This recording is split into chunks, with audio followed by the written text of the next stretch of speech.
Bom dia, povo de Deus, a paz do Senhor Jesus, missionária Dalma falando dessa palavra do dia na manhã de terça-feira, dia 16 de novembro de 2021. Nós vamos iniciando mais uma manhã com Deus, mais um capítulo do Evangelho de Mateus. E que bênção, né, gente? Nossa semana já começou estudando a palavra de Deus. Já iniciamos aí a segunda-feira estudando a palavra do Senhor. E hoje, nessa terça-feira, já estamos prontos para ouvir o nosso Pai falar conosco. Papel e caneta na mão, tua Bíblia sobre a tua mão. Hoje nós vamos estudar Mateus capítulo de número 12. Aproveita e já se inscreve no canal, você que não é inscrito, você que quer fazer parte desta família, seja bem-vindo. Ativa o sininho das notificações e não esquece de deixar o teu like, o teu joinha e o teu pedido de oração, amém? Vamos lá, gente. Mateus, Evangelho de Mateus, capítulo de número 12, lembrando que nós, esse mês de novembro inteiro, estamos estudando o Evangelho de Mateus e hoje é o capítulo de número 12. Jesus é o Senhor do sábado. Naquele tempo passou Jesus pelas searas em um sábado e os seus discípulos colhiam as espigas para comer. E os fariseus, vendo isto, disseram: Eis que os teus discípulos fazem o que não é lícito fazer no sábado. Ele, porém, lhe disse: Não tendes lido o que fez Davi quando teve fome, ele e os que com ele estavam? Como entrou na casa de Deus e comeu os pães da proposição que não era lícito comer, nem os que com ele estavam, mas só aos sacerdotes? Ou não tendes lido na lei que nos sábados os sacerdotes no templo violam o sábado e ficam sem culpa?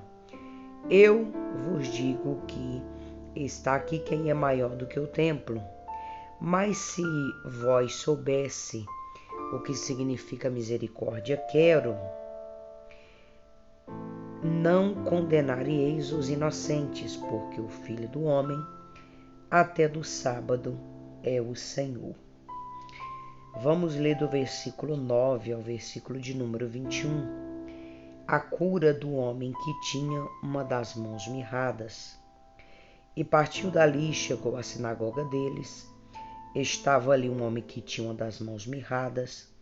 E eles, para acusarem a Jesus, o interrogou, dizendo: É lícito curar no sábado? E ele disse: Qual dentre vós será que o homem que, tendo uma ovelha, se no sábado ela cai numa cova, não lançará a mão dela e a salvará? Pois quanto mais vale um homem ou uma ovelha? Porque consequência é lícito fazer o bem nos sábados?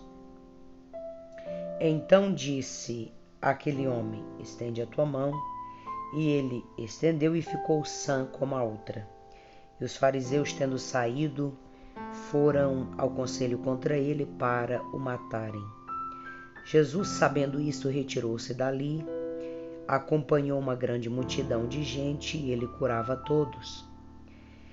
E recomendava-lhes que rigorosamente que não o descobrissem, para que se cumprisse o que foi dito pelo profeta Isaías, que diz: Eis aqui o meu servo que escolhi, o meu amado, a quem minha alma se compraz. Porei sobre ele o meu espírito, anunciarei aos gentios e ao juízo. Então não contenderá, nem clamará, nem alguém ouvirá pelas ruas a sua voz. não esmagará a cana quebrada e não apagará o mourão que fumega, até que faça triunfar o juízo. E no seu nome os gentios esperarão. A blasfêmia dos fariseus, versículo 22 ao versículo 32. Como de costume, eu vou ler os versículos e depois eu venho com a nossa explicativa do texto. Amém? Vamos lá, blasfêmia dos fariseus, Mateus capítulo 12, versículo 22 a seguir. Trouxeram-lhe então um endemoniado cego e mudo, e de tal modo o curou que o cego e o mudo falava e via. E toda a multidão se admirou, dizia: não é este o filho de Davi? Mas os fariseus, ouvindo isto, disse: este não expulsa os demônios, senão por Beelzebu, príncipe dos demônios. Jesus, porém, conhecendo o pensamento deles, disse-lhe: todo reino dividido contra si não prevalece, e toda cidade ou casa dividida contra si mesma não subsistirá. E se Satanás expulsa Satanás, está dividido contra si mesmo, como subsistirá, pois, o seu reino? E se eu expulso os demônios por Beelzebu, por quem os expulsam então os vossos filhos? Portanto, eles mesmos serão os vossos juízes. Mas se eu expulso os demônios pelo Espírito de Deus, é consequentemente chegado a vós o reino de Deus. E como pode alguém entrar na casa do valente e furtar os seus bens, se primeiro não manietar o valente, saqueando então a sua casa? Quem não é comigo é contra mim, e quem comigo não ajunta, espalha. Portanto, eu vos digo que todo pecado e blasfêmia se perdoarão aos homens, mas a blasfêmia contra o Espírito Santo não será perdoado aos homens. E se qualquer que disser alguma palavra contra o Filho do Homem, ser-lhe-á perdoado, mas se alguém disser contra o Espírito Santo, não lhe será perdoado, nem neste século, nem no futuro. A árvore e os seus frutos, do versículo 33 ao versículo 37. Ou dizeis que a árvore é boa e o seu fruto bom, ou dizeis que a árvore é má e o seu fruto mau, porque pelo fruto se conhece a árvore. Raça de víboras, como podereis vós dizer boas coisas sendo maus? Pois do que há de abundância no coração, disso fala a boca. O homem bom tira boas coisas do seu bom tesouro, e o homem mau do mau tesouro tira má coisas. Eu vos digo que de toda palavra ociosa que os homens disserem, hão de dar conta diante do juízo, no dia do juízo. Porque por tuas palavras serão justificados, e por tuas palavras serão condenados. Versículo 38 ao versículo de número 45. Vamos lá. O milagre de Jonas. Então, alguns dos escribas e dos fariseus tomaram a palavra dizendo: Mestre, quiséramos ver a tua parte algum sinal. E ele lhes respondeu e disse: uma geração má e adúltera pede um sinal, porém não se dará outro sinal senão o profeta Jonas. Pois como Jonas esteve 3 dias e 3 noites no ventre da baleia, assim estará o Filho do Homem 3 dias e 3 noites no seio da terra. Os ninivitas ressurgiram no juízo como as gerações e a condenaram, porque se arrependeram com a pregação de Jonas. E eis que esta aqui, quem é mais do que Jonas, a rainha do sul se levantará no dia do juízo como a geração que condenará, porque veio dos confins da terra para ouvir a sabedoria de Salomão. E eis que está aqui quem é maior do que Salomão.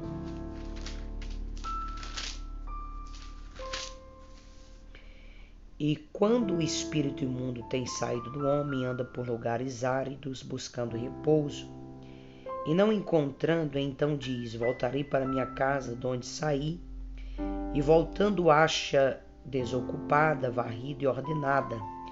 Então vai e leva consigo outros 7 espíritos piores do que ele, e entrando habita ali, e são os últimos atos deste homem piores do que os primeiros.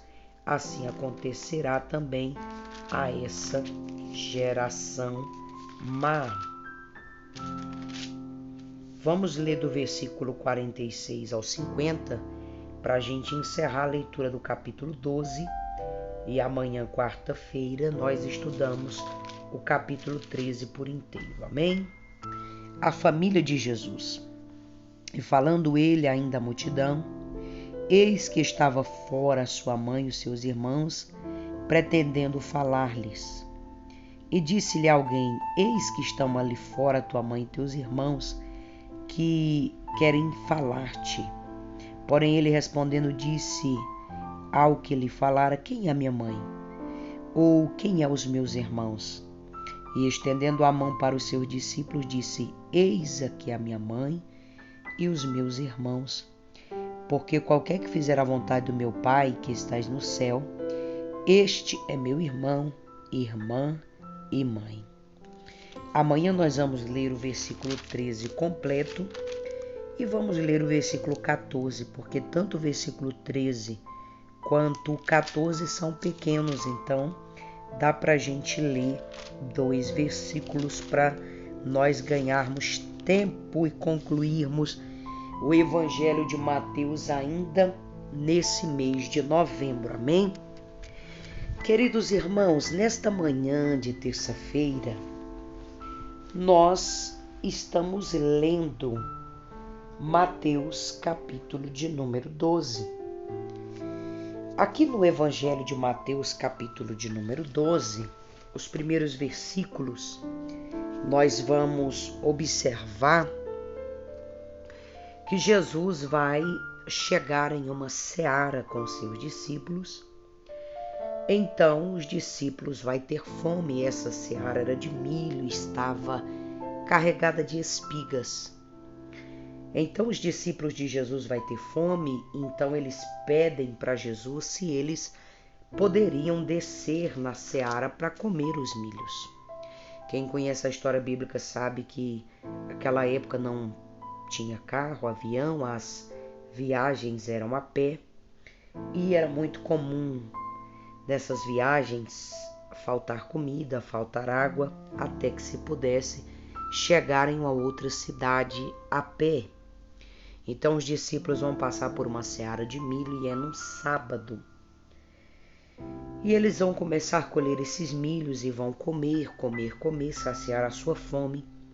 E eles vão ser criticados pelos fariseus que, ao invés de ajudar os discípulos, os alimentando, os dando água para que eles pudessem continuar fazendo a obra de Deus, começaram a criticar e começaram a dizer: Mestre Jesus, os seus discípulos são desobedientes à lei de Moisés, porque a lei de Moisés diz que não pode colher no sábado, não pode plantar, não pode entrar em propriedade alheia. Então Jesus agora vai os repreender. Jesus vai dizer: olha, eu sei que vocês estão criticando, mas vocês não estão fazendo a obra. Sabe aquele tipo de gente, meus irmãos, que não faz, mas critica quem faz? Então Jesus vai dizer: vocês não estão fazendo a obra. Então deixa os meus discípulos fazer. Se eles desceram a seara para comer, foi porque eu autorizei. Então quando o mestre, o dono da seara, autoriza, nós podemos comer, saciar a nossa fome, independentemente de ser sábado ou não. Os discípulos tinham a urgência de comer.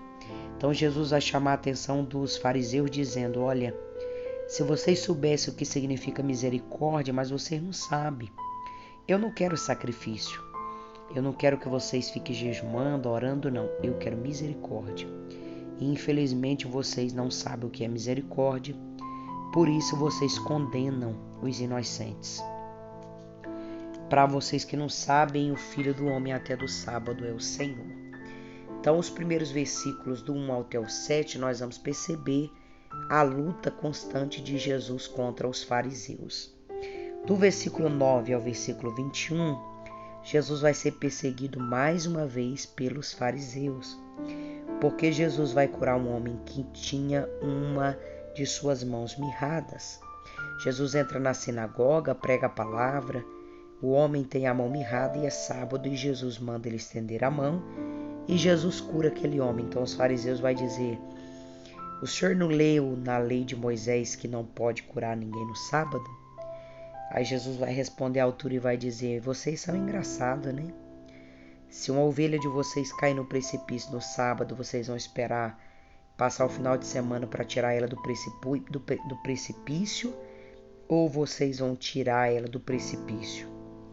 Se acaso a ovelha vale mais do que o homem para vocês? Aí Jesus mandou o homem e disse: estende a mão, e Jesus o curou. Então perceba, meus irmãos, nesta palavra, nessa terça-feira, que Jesus era alguém que sofria demais perseguições. Jesus sofria porque Jesus pregava, fazia o bem e mesmo assim era criticado. Foi criticado porque os discípulos comeu as espigas estando com fome. Foi criticado porque curou um homem que tinha uma mão mirrada. E agora vai ser criticado mais uma vez.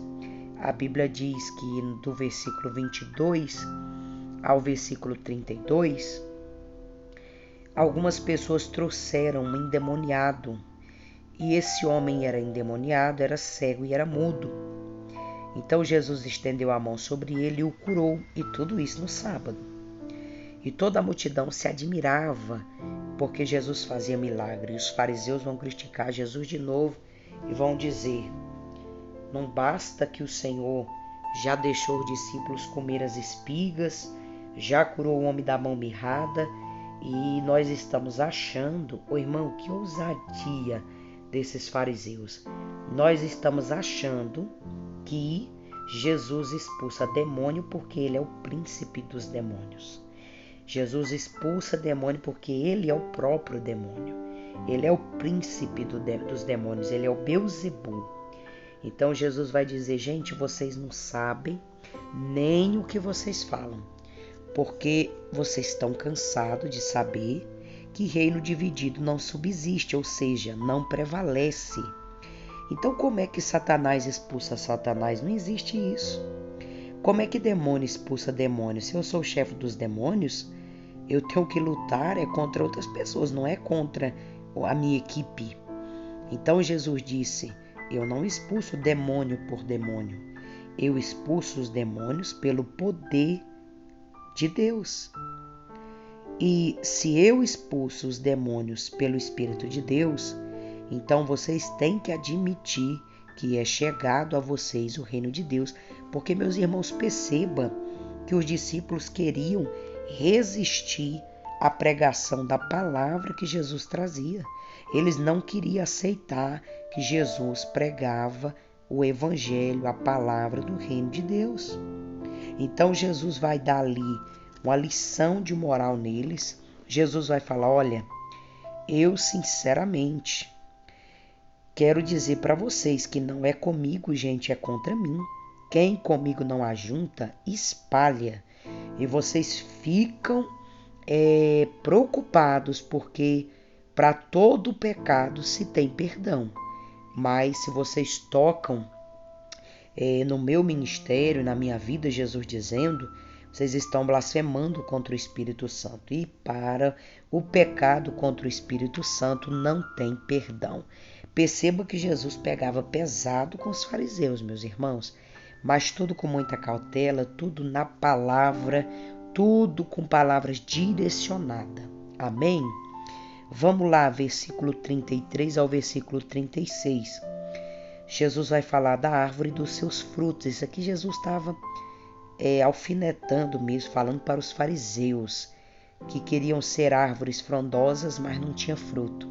Aí Jesus vai dizer, olha, vocês querem conhecer a árvore? Olha para o fruto. Gente, de uma vez por todas, Jesus está dizendo, não tem como uma árvore má produzir bom fruto e não tem como uma árvore boa produzir mau fruto. Versículo 34, Jesus vai dizer, vocês são, para os fariseus, umas raças de víbora, porque vocês são maus. Jesus vai dizer para eles, a boca de vocês fala o que o coração de vocês estão cheio.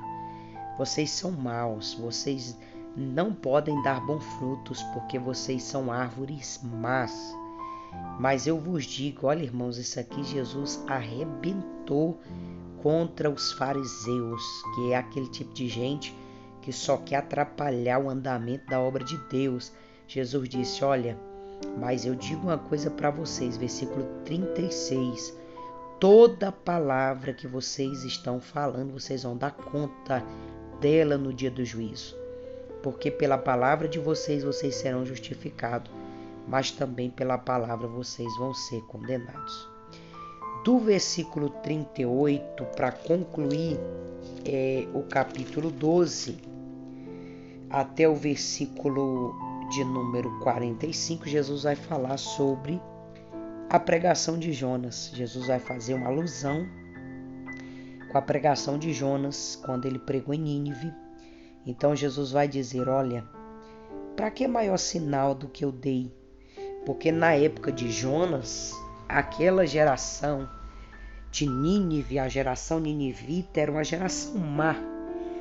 Era uma geração que eu mandei Jonas pregar. Jonas passou 3 dias no ventre do peixe, pregou para os ninivitas. Era uma geração já condenada, mas eles se arrependeram. E porque se arrependeram, eles alcançaram o milagre, alcançaram a bênção, não foram condenados. Então, o que Jesus estava querendo dizer?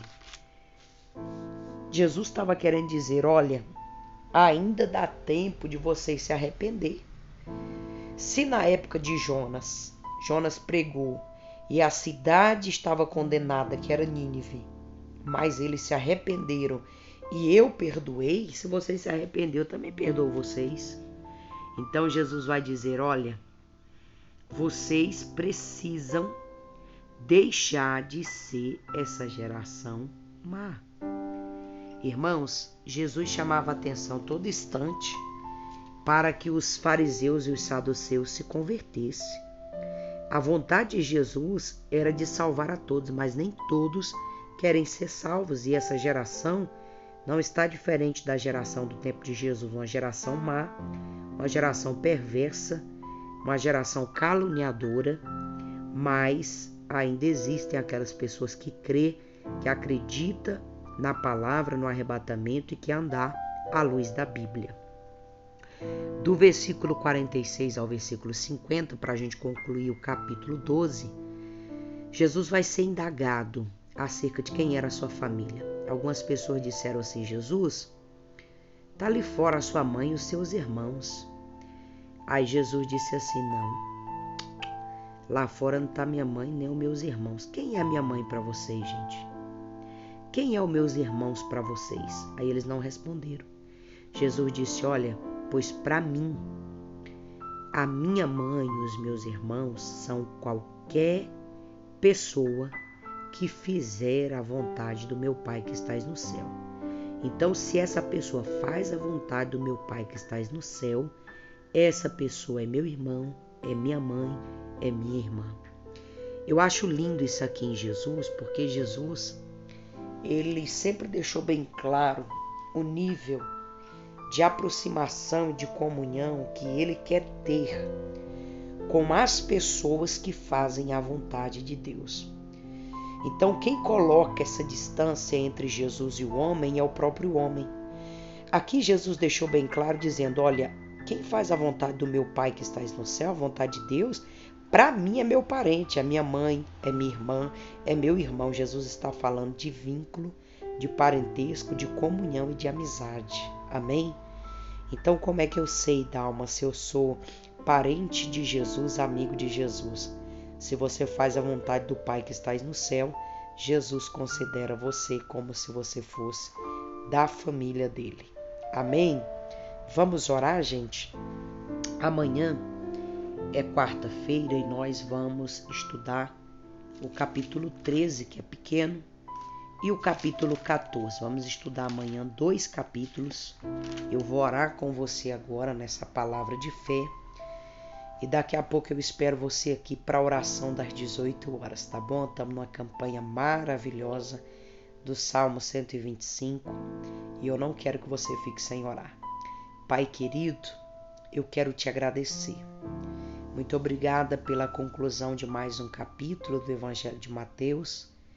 Eu sei que o Senhor tem falado conosco de uma forma abundante e maravilhosa. E eu sei que muitos não se interessam pela tua palavra.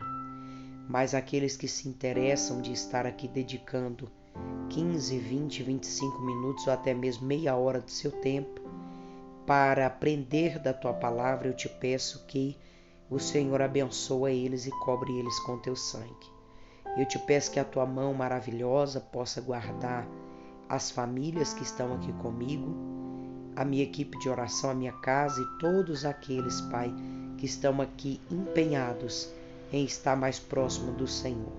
Porque aquele que faz a vontade do teu Pai que estás no céu pode ser chamado de parente, de filho, de mãe, de amigo de Jesus. Então eu te peço, fica conosco, nos dá uma semana de vitória, nos guarda debaixo do teu sangue. Assim eu te peço, Pai amado, em o nome de Jesus. Querido, não esquece de deixar o teu like, não esquece de deixar o teu pedido de oração. Daqui a pouco eu espero você aqui na oração das 18, tá bom? Para nós nos derramarmos na presença de Deus. E vai ser um tempo precioso. Amanhã, não esquece, na palavra do dia, nós vamos estudar Mateus capítulo 13 e Mateus capítulo 14. Você que ainda não é inscrito, se inscreve. 70% do nosso povo aqui que acompanha as nossas lives, o nosso trabalho ainda não é inscrito. Se inscreve, ativa o sininho das notificações, porque eu quero que você faça parte dessa família que vai morar no céu. Beijo no teu coração, semana de paz, em o nome de Jesus. A paz do Senhor.